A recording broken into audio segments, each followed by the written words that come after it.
দায় নেওয়া দরকার, এভাবে তো আর চলতে পারে না। তো এই যে শিশুরা, হাদিসের মধ্যে আল্লাহ নবী জনাবে মুহাম্মদুর রাসূলুল্লাহ সাল্লাল্লাহু আলাইহি সাল্লাম ইরশাদ করেছেন, ইন্নাহুম লামিন রায়হানিল্লাহ, এই শিশুরা হলো আল্লাহ তাআলার সুগন্ধি ফুল। কেমন বলেন? সুগন্ধি ফুলের মতো। এদের এই তিরোধান আসলে অনেক কষ্টকর একটা বিষয়। কিছু কিছু ঘটনা এমন ঘটে যে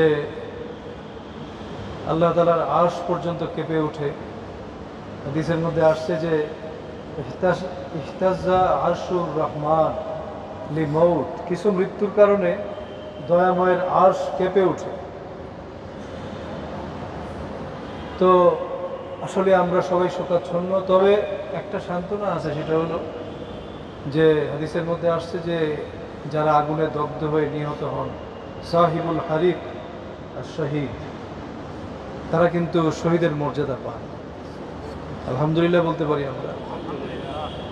যারা আগুনে দগ্ধ হয়ে যারা মৃত্যুবরণ করেন, এই যে কষ্টের মৃত্যু, একজন মানুষ যখন আল্লাহর রাস্তায় শহীদ হয় তখন সে যেভাবে আঘাতপ্রাপ্ত হয়, যেভাবে কষ্ট পায়, ঠিক এই যন্ত্রণা কাতর মৃত্যু যা কিছু হয়, যেমন কেউ পানিতে ডুবে মারা গেল, কেউ কোনো দেয়ালের মধ্যে চাপা পড়ে মারা গেল, অথবা কোনো মা প্রসবকালীন সময়ে মারা গেলেন, মানে যে সমস্ত মৃত্যুগুলোর মধ্যে অত্যন্ত কষ্ট হয়, অনাকাঙ্ক্ষিত কষ্ট হয়, সেগুলোকে আল্লাহ তাআলা সব এরকম শহীদের মর্যাদা।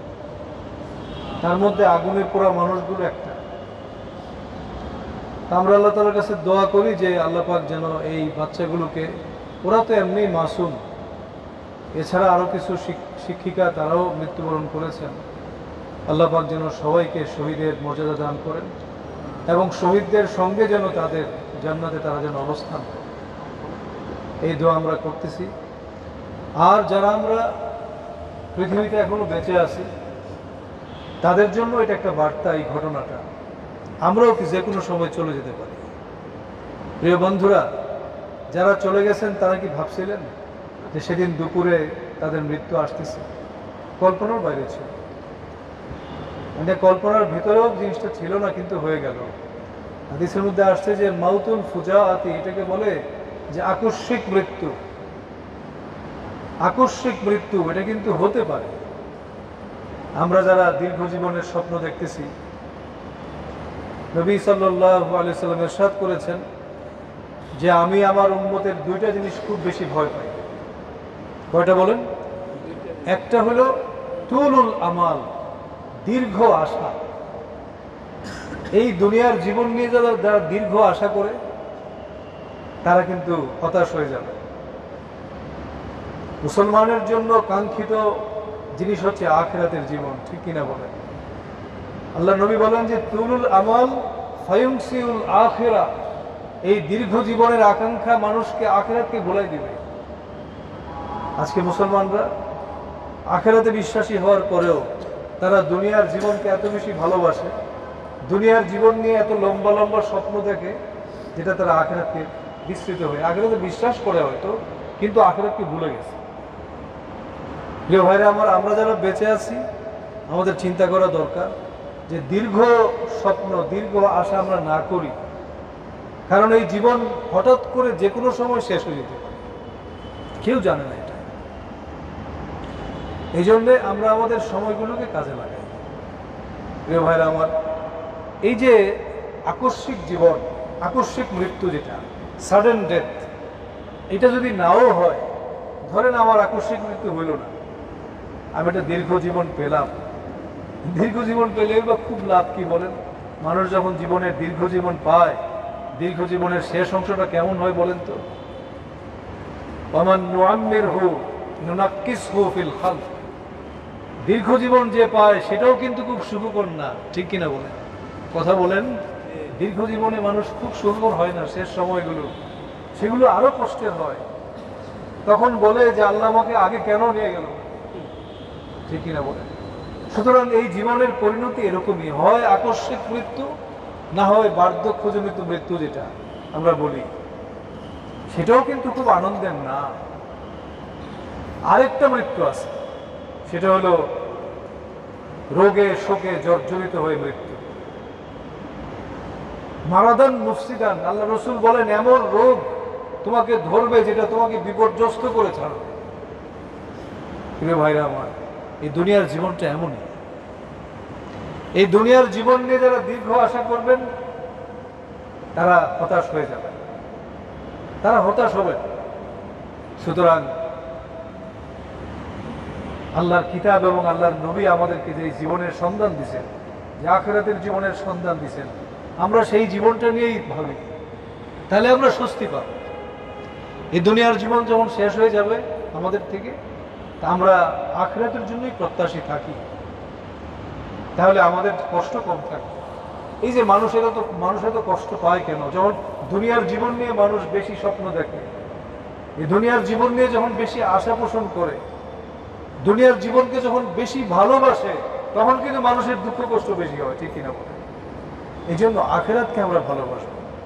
হাদিসে আল্লাহ তাআলা ইরশাদ করেছেন, আল্লাযীনা ইস্তাহিব্বুনাল হায়াতাদ দুনিয়া আলাল আখিরাহ, যে আখিরাতের জীবনকে দুনিয়ার জীবনের চেয়ে দুনিয়ার জীবনকে বেশি ভালোবাসা, এটা একটা কাফেরের বৈশিষ্ট্য, এটা মুমিনের বৈশিষ্ট্য না।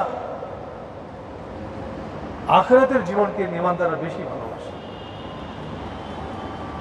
সেজন্য আমরা আজকে এই বার্তাটা আমরা পেলাম, যে এই ঘটনায় এই বার্তাটা আমরা যারা জীবিত আছি আমাদের চিন্তা করা দরকার যে আমরা আসলে আমাদের যে জীবনটা যতটুকু আমরা পেলাম আল্লাহ তাআলার পক্ষ থেকে, এটা যেন নষ্ট না হয়, সময়গুলো যেন একটু নষ্ট না হয়। অনেকে দেখবেন চায়ের দোকানে বসে আছে, চা খাইতে কতক্ষণ লাগে বলেন? 5 মিনিট, কিন্তু চায়ের দোকানে বসে থেকে আধা ঘন্টা 1 ঘন্টা। বলে কি বলে? যে সময় পাস করতেছে। কি বলে বলেন? সময় পাস করে।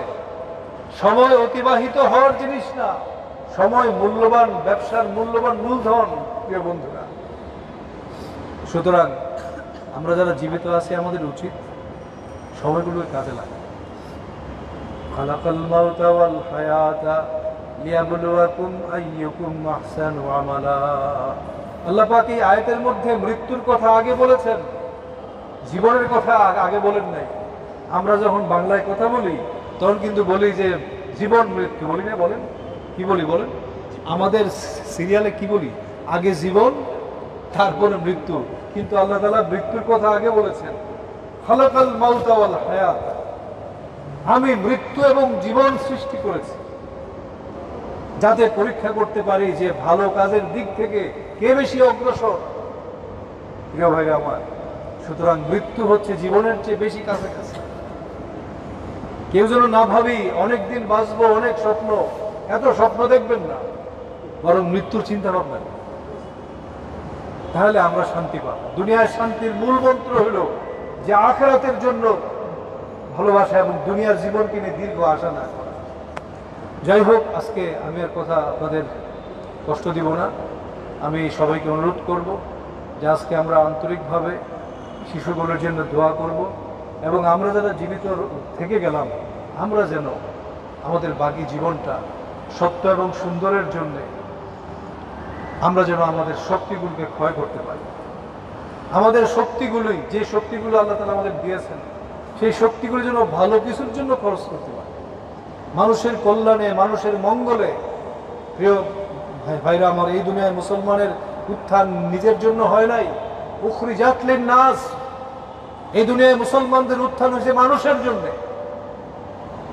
এই বার্তাটা আপনাদের মনে রাখা দরকার। মুসলমান নিজের জন্য তার আবির্ভাব ঘটে নাই, উখরিজাত লিন-নাস, মুসলমানের উত্থান ঘটছে মানুষের জন্য, মানুষের ভালোর জন্য, মানুষের কল্যাণের জন্য, যেন আমার শক্তিটাকে আমি ক্ষয় করতে পারি, আমার সময়টাকে ব্যয় করতে পারি, সেই তৌফিক যেন আল্লাহ পাক আমাদের দান। ওমা আলাইনা ইল্লাল বালাগ। আসসালামু আলাইকুম ওয়া রাহমাতুল্লাহি ওয়া বারাকাতুহু। সবাই একবার সূরা